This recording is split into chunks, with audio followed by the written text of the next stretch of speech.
నాకు ఒక విషయం చెప్పండి. పర్టికులర్గా లేడీస్ని అడుగుతున్నా, అమ్మాయిల్ని లేడీస్ని వాట్ ఎవర్. అమ్మాయిల లైఫ్ ఈజీగా ఉంటుందా టఫ్గా ఉంటుందా? ఇప్పుడు ఫర్ ఎగ్జాంపుల్ నేను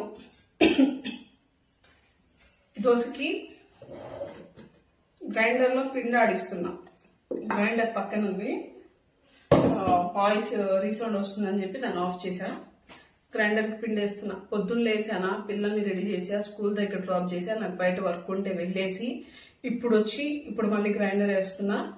ఇది మొత్తం అయ్యేసరికి పిల్లలు వచ్చేస్తారు. నా పనులన్నీ కుకింగ్ మొత్తం అయిపోయేసరికి పిల్లలు వచ్చేస్తారు. మళ్ళీ ఈవినింగ్ ఆల్రెడీ తీసుకొని వచ్చామా, మళ్ళీ నైట్ వాళ్ళకి పెట్టామా, నాకు బయట పనులు ఉంటాయి అవి కూడా కంప్లీట్ చేసుకుని వచ్చామా, నైట్ ఫుడ్ పెట్టామా, మళ్ళీ పడుకున్నామా, మళ్ళీ తెల్లారు లేస్తే సేమ్ రొటీన్ వర్క్. ఆడవాళ్ళ లైఫ్ చాలా సింపుల్. వాళ్ళకేముంది, ఇంట్లో ఉంటారు అనే వాళ్ళకి